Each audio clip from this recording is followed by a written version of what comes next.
Hey Limis, I know you're getting ready to write Afrikaans Paper 1 and I'm just here to make sure that you go into that exam room prepared and confident. So here are a few simple but powerful tips to help you ace that paper section by section. Let's get into it. Let's jump straight into Opsomming R, which is the Leesbegrip, that is the comprehension. The most important part and the most important thing to note in this section is understanding and context. I want you to try and find understanding and context in each paragraph.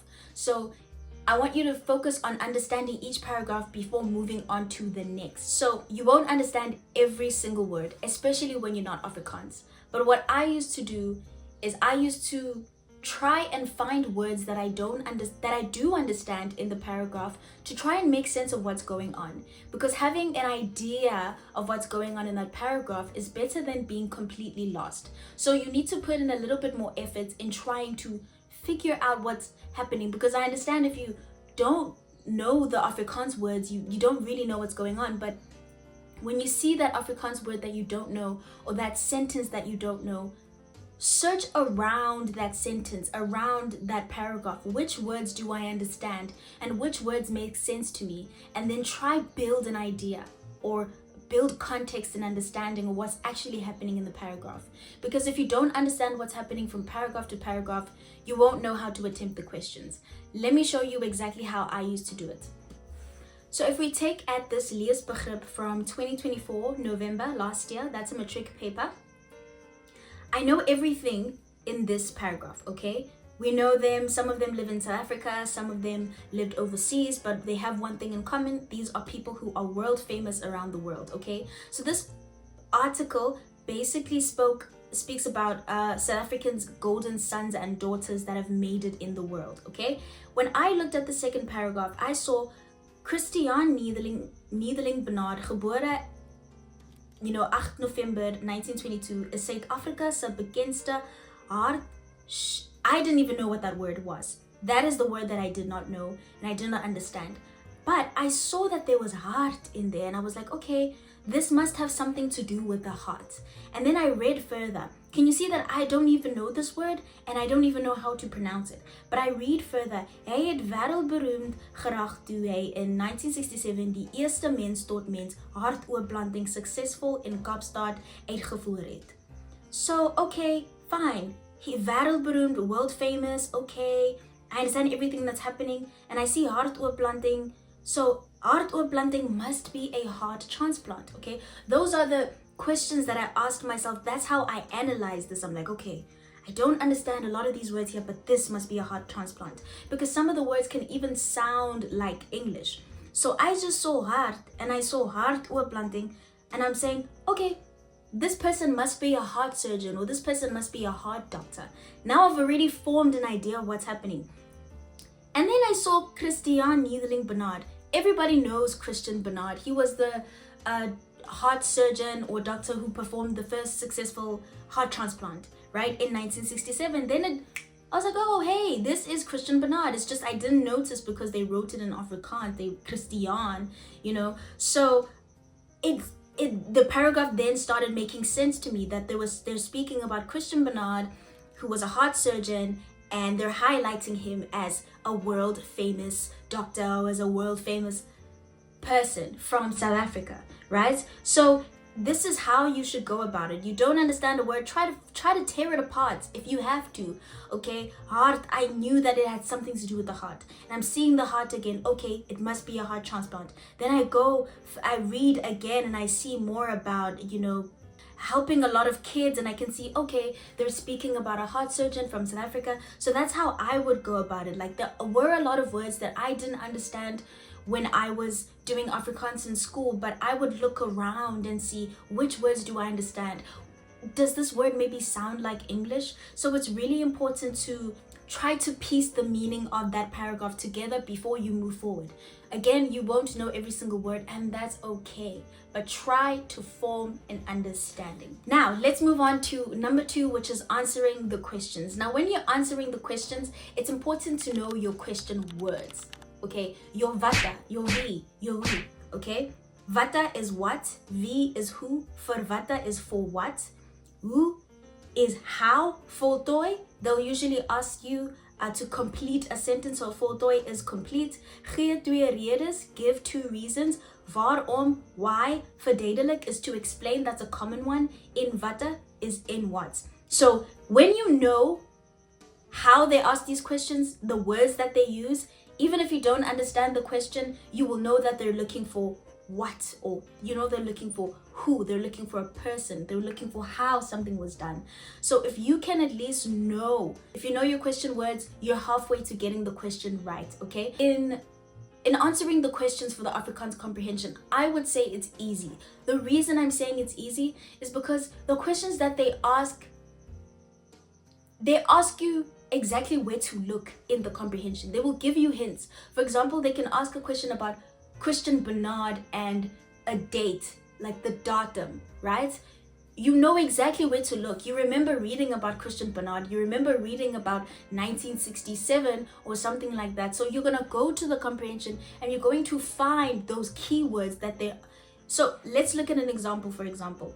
Let's look at an example. In watter situasie gaan gift of the givers mense help? Noem 2, okay? So in what situation will gift of the givers help people? Name 2 situations. So you're gonna go back to your paragraph and you're gonna find where they speak about gift of the givers. You see, hulle help mense wat swaar kry as gevolg van oorloë, vloede, aardbewegings en so voorts, right? You already have 2 answers. Swaar kry and vloede, floods, So gift of the givers helps people who... So gift of the givers helps people who are in hardship, who've experienced war, floods, natural disasters, that kind of thing. So that's why I'm saying it's easy. Your keywords are in the questions. They're just... This question right here that we've just gone through, gift of the givers, mense help, helping people, what situations. Can you see how easy it is? And if you know your keyword in watter, in what situations, noem 2. You can go back to your comprehension and name the 2 situations in which gift of the givers will help people. So when they're in hardship, when there's flooding, when there's been flooding in the area, when they've experienced war, that's already 3 examples, and all you had to do was name 2. So that's why I'm saying answering questions is pretty simple because the hints are in the questions. So the best way to go about answering questions is you look for keywords, okay? Often the question will mention a name or a word straight from the Leesbegrip, okay? That's your clue. You go back to where you saw that word or that name in the text and your answer will usually be in that area. Sometimes even when I didn't understand the question, I will look at the keywords. I'm like, okay, I saw this word in the comprehension.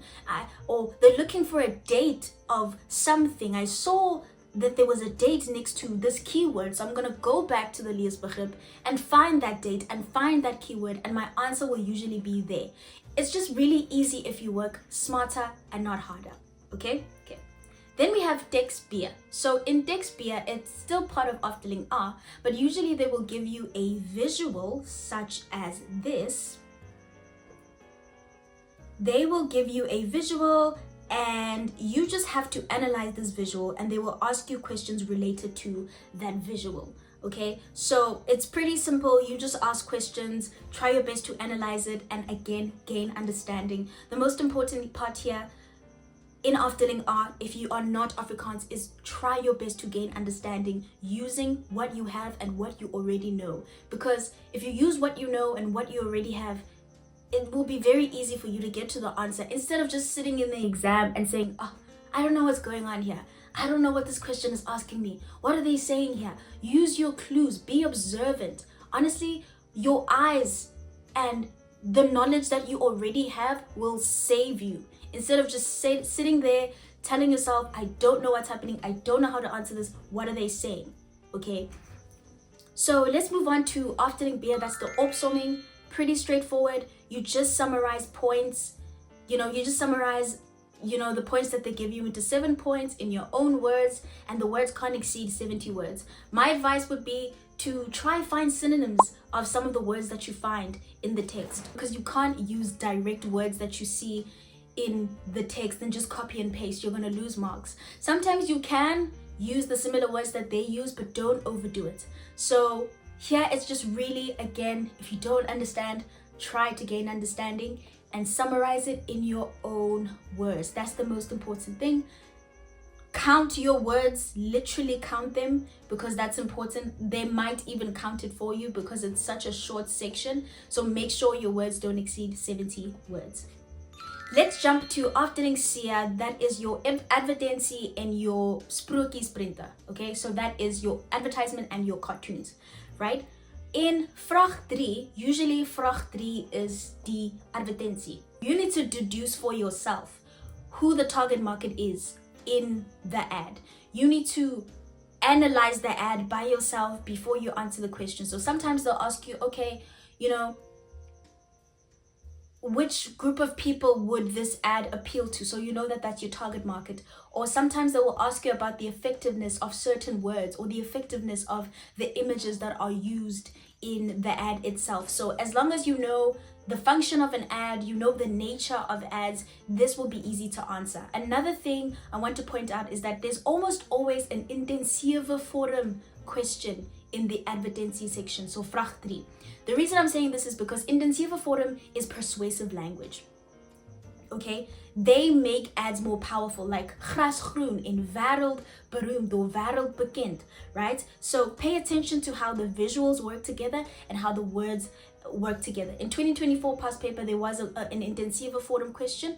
In 2023, there was an intensieve vorm question in vraag 3. So you need to, in vraag 3, you need to understand, you need to know your intensieve vorm. It's a language question. I also want to point out that they will throw around language questions. They will be there, expect them.